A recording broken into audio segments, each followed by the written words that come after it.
So here we are, map number 2 of this best of 3. ToD took the first game with a beautiful defense of some proxy gates. He's spawning in the top right of Frost. He represents XMG and he's playing Protoss. In the top left, in the red pieces, losing game number 1 with an ultra aggressive, greedy, cheesy play, hoping he could take the win. We have got XeLiatH, who has to win now to stay in with a shot of getting one of those 4 qualification spots for Challenger League Season 2. Of course, this isn't the only opportunity these players have to qualify for Season 2 Challenger EU.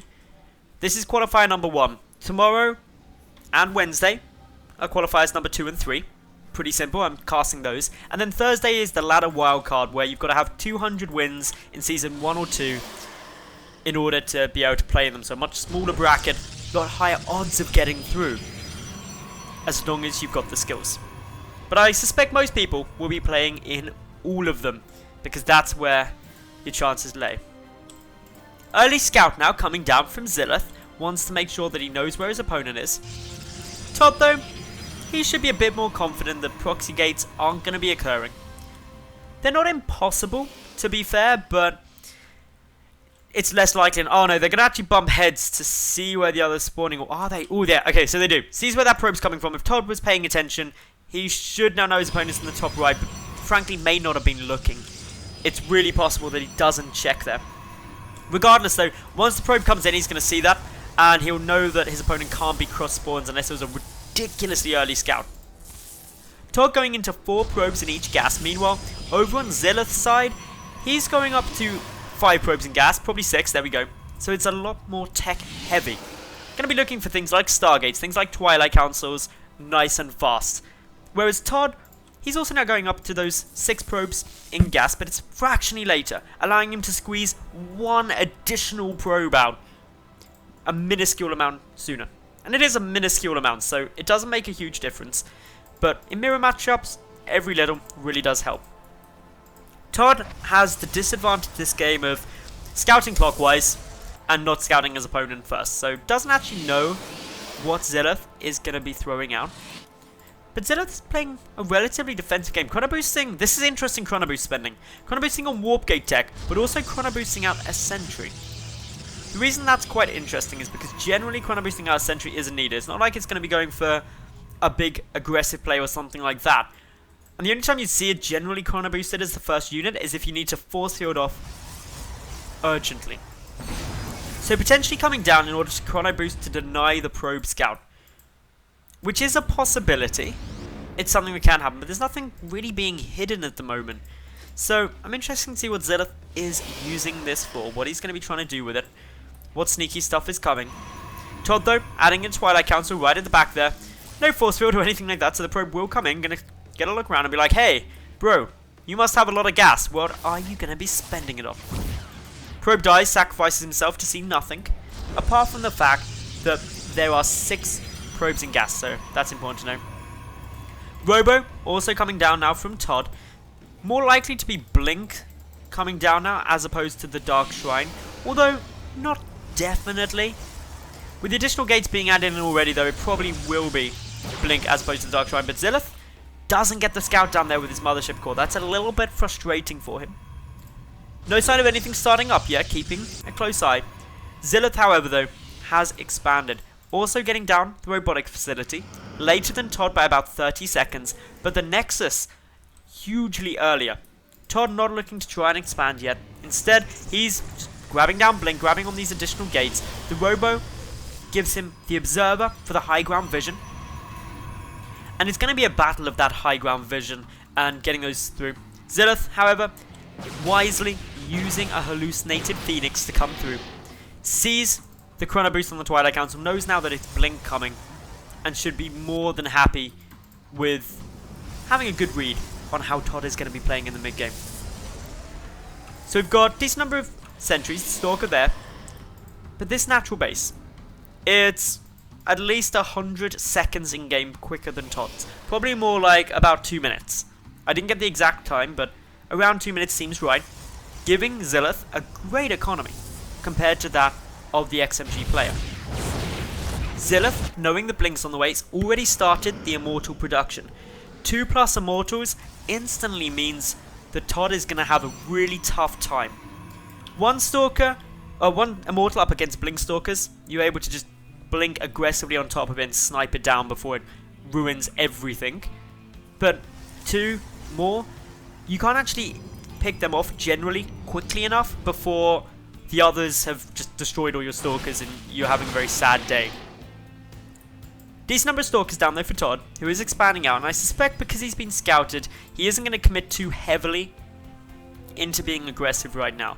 He's going to want to secure up his economy, get a good look at what his opponent's doing, and decide, can I actually take this fight? Advantage for ToD though, small supply block for XeLiatH. XeLiatH doesn't really want to have bumps like these up against a player of ToD's caliber. Don't forget as well, ToD has spectacular micro abilities. Being an ex-Warcraft 3 player, he's fairly fly, and going to be looking to sneak up into the main base. Blinks up, no pylon giving vision. Sneaky Stalkers are in your base, XeLiatH, and you don't know. They're waiting patiently. What they're waiting for is for Blink to come back off cooldown. So when they move in, they can get a nice time. One of the observers seen, and oh no, XeLiatH pulling one of his army down. The robotics facility could get focused. If this falls, and it likely will now, it's quite a big loss actually for XeLiatH. Down it goes. ToD now just backs out. He runs away quickly as he can, and that was a nice snipe. He lost like 1 Stalker, that was it, to get a robo. Great win. Hurting that production, super good. Super good. Happy times. Anyway, ToD down a little on the worker count still though. Only down by 5, which isn't catastrophic. ToD also getting a brief supply block there, but he's teching up into Colossi. And this is a really smart play. And what I imagine ToD's thought process is, will revolve around, well, my opponent doesn't have a robotics facility anymore.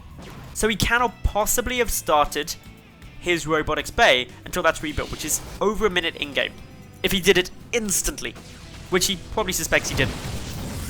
Blinking up into the main again, going to be trying to take a peek. Knows that robotics facility. Okay, that's still not done. I'm at least 40 seconds ahead, minimum, on my Colossus timing. These Stalkers still being quite aggressive. Resources lost do favour ToD. He's picked up 650 resources, losing only 400 on his side. So that somewhat makes up for the probe deficit he did have. But now, ToD is actually up in the worker count. XeLiatH is going to level it out again. Both players will probably stop around the 40 or at the 45 mark, generally speaking. Addition of a cannon here, just to make sure that ToD's safe, since drop play is a possibility. But ToD, has he been too aggressive? There's still a lot of units coming across now for XeLiatH, who takes out a lot of ToD's army supplies, down to 38 to 47. Photon overcharge going to be very important. Mothership core does trigger the photon overcharge. The Immortals are going to buy some time. But can a Colossus get onto the field in time? Being produced now, the Colossus will help, but there's only going to be one of them. More gateways being added in. We do have, of course, the Colossus now out, but with no extended thermal lance, nor is it being chronoed. However, ToD getting some aggression done as XeLiatH, just sneaky peeking through. He's racking up a good number of kills actually. Gonna get 3 kills, and a lot of probes very low. But there's more coming through. ToD continuing on with his pressure. XeLiatH mounting up for a big play. Still, we've got a chrono boost out of the second Colossus, and the longer this takes, the better it gets. Beautiful use of hallucinated Archons here to soak up some of the damage. Really important to see. But now, XeLiatH ready to go. His army supply up by about 20. ToD gets hit by a good little time warp there, slowing his retreat. The natural base taking a lot of damage. The Colossus, though, dishing out a lot of damage. XeLiatH's Mothership core will fall, and that is a huge snipe. Great control there by ToD, who triggers another photon overcharge as his natural. Also, chucking down some pylons. This minimizes the area that XeLiatH's army can move through, maximizing the damage those Colossi can do.